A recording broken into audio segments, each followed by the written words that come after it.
क्योंकि हम आह भी करते हैं तो हो जाते हैं बदनाम। ये कत्ल भी करते हैं, ये बलात्कारी भी करते हैं, ये देश को भी लूटते हैं, देश को गुमराह भी करते हैं, फिर भी चर्चे नहीं होते। इनको हक और इंसाफ और सच्चाई पसंद नहीं है।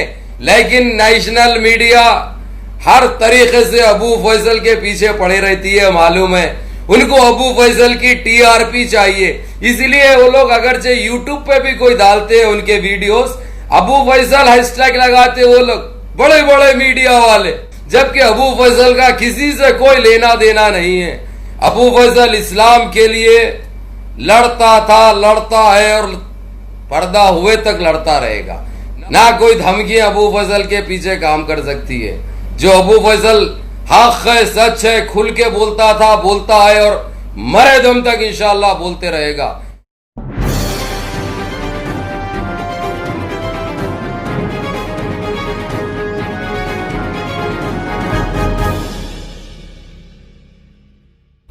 अस्सलामु अलैकुम व रहमतुल्लाहि व बरकातुहू। अज़ीज़ान मिल्लत इस्लामिया, आप तमाम उम्मती को अबू फैसल की तरफ से सलाम अर्ज़ है।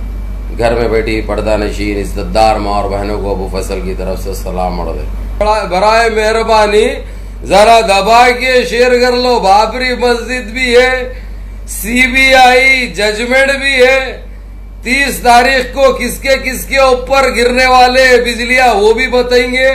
जो नामे जो छुपा के रखे हैं ये लोग, जो नामों को जाहिर नहीं किया जा रहा, वो नामे भी बताएंगे अबू फैसल, क्योंकि ये अबू फैसल मीडिया है सबसे आगे चलती, आप लोगों को पता है। और आज से नहीं, सालों साल निकल गए, मैं गिन नहीं सकता, आपको बता नहीं सकता।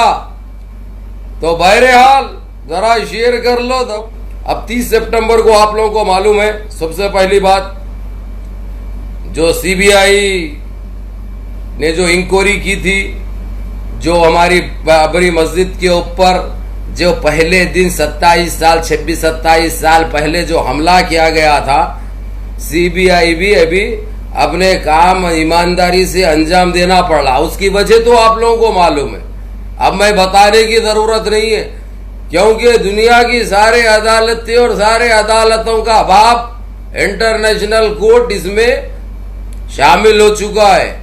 तो अब जो कुछ भी है इंसाफ होगा। अगरचे हमारे देश की इज्जत रख लेना है तो इनको कार्रवाई भी करना पड़ता, काम भी करना पड़ता। ये रही बात।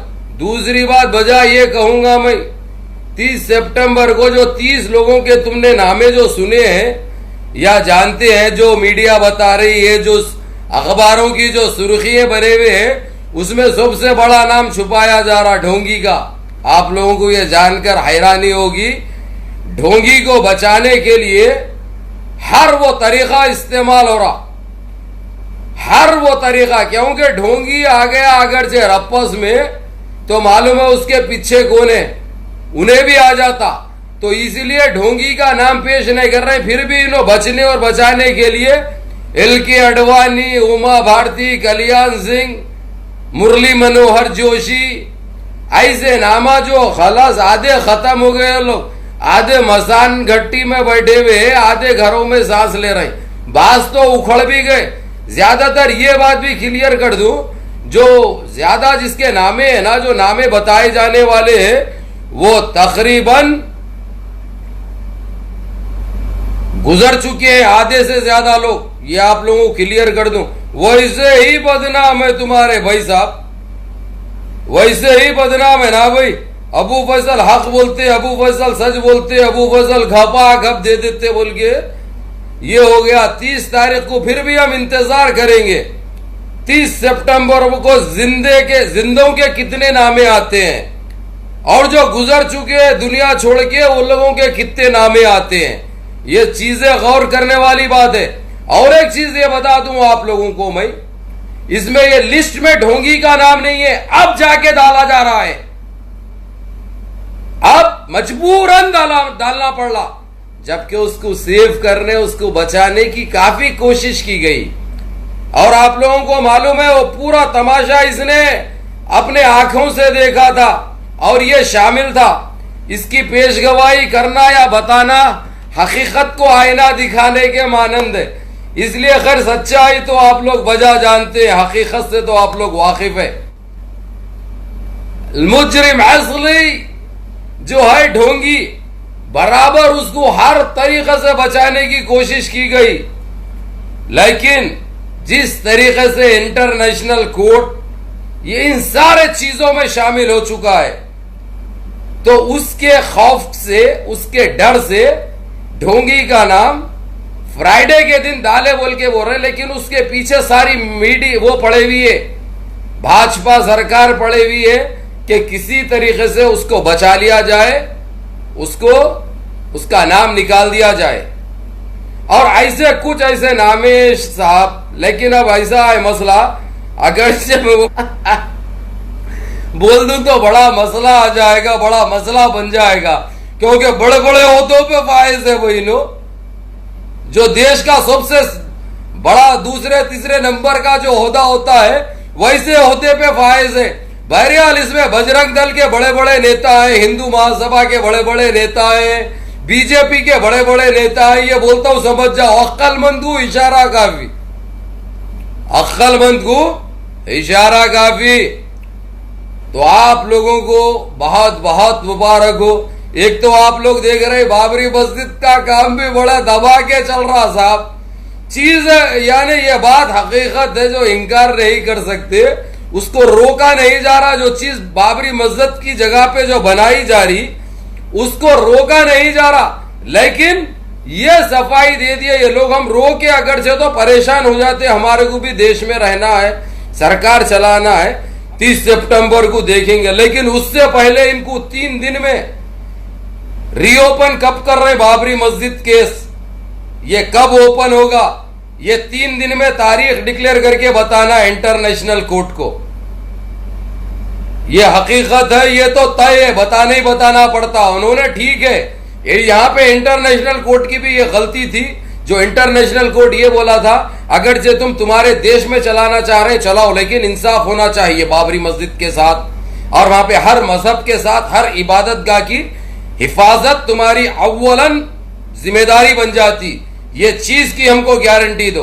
तो खैर ये मुद्दे के ये दिए थे ये लोग, ये मुद्दा मिल गया। ये लोग किसी तरीके से अपने देश में रख के रीओपन करके सालों साल घसने की चक्कर में थे, जब तक इनकी सरकार भी चलती रहे। सारे जो इनके जो भक्ते हैं इनके ऊपर यकीन करते रहे। इसीलिए इस चीज को मद्देनजर रखते हुए इंटरनेशनल कोर्ट ने यह हिदायत दे दी, ये नसीहत कर दी, 3 दिन के अंदर कब रीओपन कर रहे वो दो, और कितने दिन में केस खत्म होगा। और हमारी तरफ से जो वकीलें हैं वो भी बता दिए वो लोग, क्योंकि वहां के हमारे वकीलों का भरोसा बहुत कम है। ये खैर मैं बाद में आऊंगा। बड़े ऐसे नामे हैं साहब जो हमारी बाबरी मस्जिद के साथ रहबर भी बने, कायद भी बने, लेकिन अपने जमीर को बेच रखे, अपने जमीर को बेच दिए, जो सौदा करे हैं।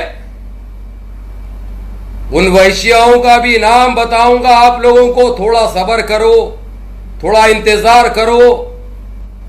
कोर्ट का जो फैसला होगा, जो लिस्ट के अंदर है जिसका नाम छुपा गया था, और 2 बहुत बड़े नाम है, बहुत बड़े नाम है जो हमारे देश के इस वक्त बहुत बड़े ओहदों पे फायज है। इसलिए समझ जाओ, नाम बोल के मैं बदनाम नहीं होता, वैसे ही बदनाम है तुम्हारा भाई, वैसे ही बड़ा बदनाम है, क्योंकि हम आह भी करते हैं तो हो जाते हैं बदनाम। ये कत्ल भी करते हैं, ये बलात्कारी भी करते हैं, ये देश को भी लूटते हैं, देश को गुमराह भी करते हैं, फिर भी चर्चे नहीं होते। इनको हक और इंसाफ और सच्चाई पसंद नहीं है, इसलिए हम जैसों को भी बदनाम किया जाता। आप लोगों को पता है वजह अच्छी तरह। जिस तरीके से मैंने वो इंजेक्शन के बारे में बोला था, कोई गलत नहीं बोला था, ना कोई ऐसा देश के अगेंस्ट थी बात, ना देशवासियों के अगेंस्ट थी, लेकिन नेशनल मीडिया हर तरीके से अबू फैसल के पीछे पड़े रहती है। मालूम है उनको अबू फैसल की टीआरपी चाहिए, इसलिए वो लोग अगरचे यूट्यूब पे भी कोई डालते हैं उनके वीडियोस, अबू फैसल हैशटैग लगाते, वो लोग बड़े बड़े मीडिया वाले, बड़ी बड़ी मीडिया के चैनल है, हैशटैग अबू फैसल से चलता, क्योंकि अबू फैसल बांटते हैं ना लोग, कुछ देखना है तो। खैर चलने दो दुकान इनकी, अगरचे हमारे नाम से जीते हैं, उससे हमको कोई मसला नहीं है, ना कोई एतराज है। तो बड़ी कोशिश कर लिए, देखिए आप लोग किस तरीके से उछाला गया। और ये सारी बीजेपी आरएसएस एंटी सेल तो मेरे पीछे पड़े भी रहती है, आप लोगों को इस चीज का भी पता है। साथ ही साथ हमारे पास के फेक मीडिया के लोग भी अबू फैसल से बड़ी ताज्जुब रखते हैं, अबू फैसल के पीछे पड़े रहते, ये भी आप लोगों को पता है। जबकि अबू फैसल का किसी से कोई लेना देना नहीं है। अबू फैसल इस्लाम के लिए लड़ता था, लड़ता है और पर्दा हुए तक लड़ता रहेगा। ना अबू फैसल कोई डराने से डरता है, ना कोई धमकियां अबू फैसल के पीछे काम कर सकती है। जो अबू फैसल हक है, सच है, खुल के बोलता था, बोलता है और मरे दम तक इंशाअल्लाह बोलते रहेगा। जज़ाकुमुल्लाह खैर। सलाम अलैकुम।